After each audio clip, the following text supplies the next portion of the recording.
A very good afternoon and welcome to the program where we are taking a look at a new policy direction being taken by Russia.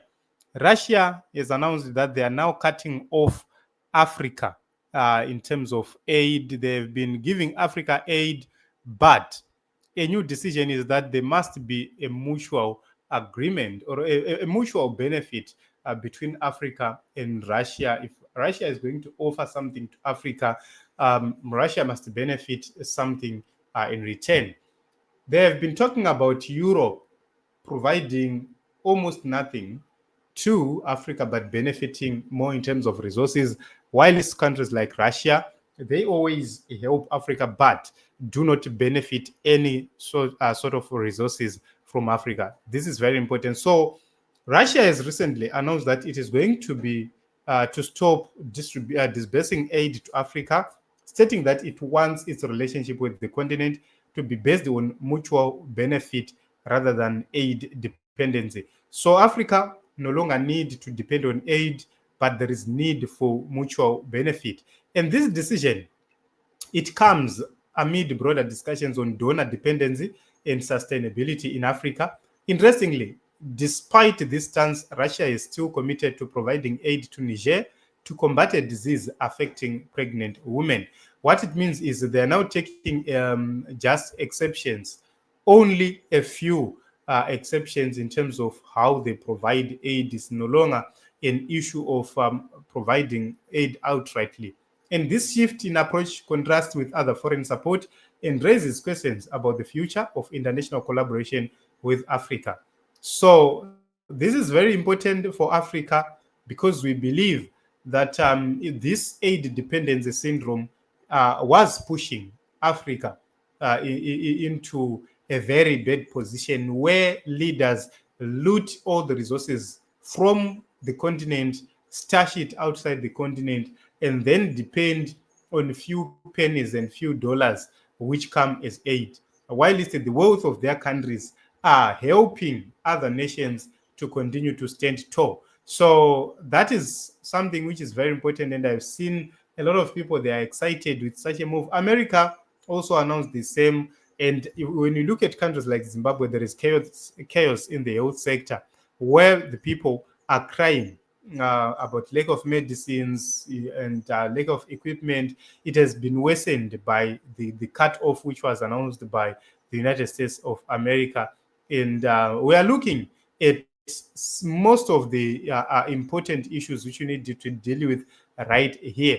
Why is Russia cutting off African aid? This is a very important question which has been asked. So what it means is there is a strategic shift from humanitarian aid to political leverage. That is what a lot of people believe. And when you look at it, Russia, historically, it prioritized military and economic engagements over humanitarian assistance in Africa. And its involvement was more centered on arms deal, energy projects, security partnerships, and we can see how Russia at a certain point in time was using the Wagner group to help fight terror, to help provide security for certain countries and certain nations. And that is something else. But we are looking at it in broader terms. Another reason why Russia is no longer prioritizing aid on Africa is because they've lost so many resources in the war against Ukraine. So when you look at the Ukraine-Russia conflict, Russia is using more money in terms of the war. They are under sanctions, which they'll need to cushion themselves more than they do to other countries. What it means is they have shortages of resources for them to continue fighting. What it means is there is need for them to cut aid, and then they introduce programs which are going to benefit them in return. If you are to get something from Russia will have to benefit something from you. That is something which is very, very important. And also, others believe that there is a selective engagement or conditional support.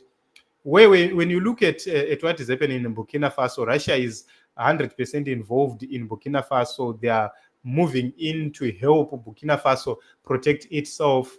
And it seems as if Russia is doing everything they can to make Burkina Faso rise to the top so that they become influential within Africa and they are able to control the narrative of Africa.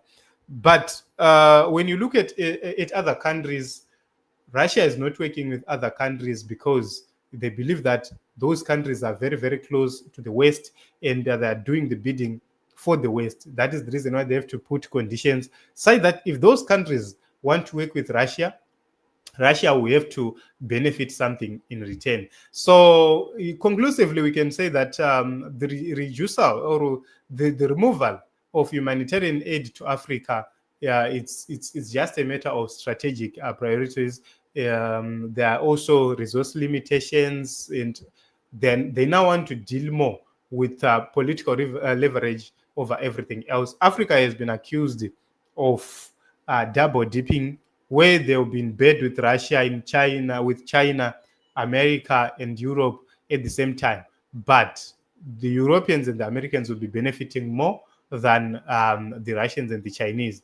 So that is another issue. So this is it. This is what we have for you. And our issue, we were talking about why Russia is cutting aid to Africa. And we have explained right here the reasons why that is actually happening. So we will wait to see how everything is going to unfold. But it seems as if African leaders, they are in trouble and they are under pressure. This is a revolution which is now happening with America no longer funding Africa, Russia no longer funding Africa, China hasn't been funding Africa that much.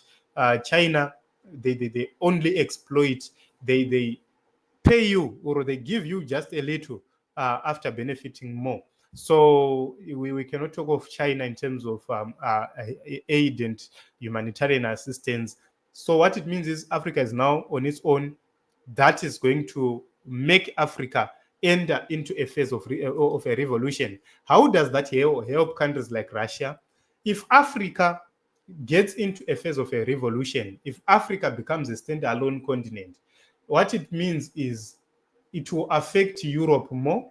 Once it affects Europe more, Russia will have more influence, will then have Africa as its ally. Then, they win in terms of their strategic battles of global influence. So this is it. We'll continue to watch and see what is happening across the globe and what is happening between Africa, Europe, Russia, and other countries. And we will continue to update you. Thank you very much, everybody. Let us meet another episode as well as other broadcasts.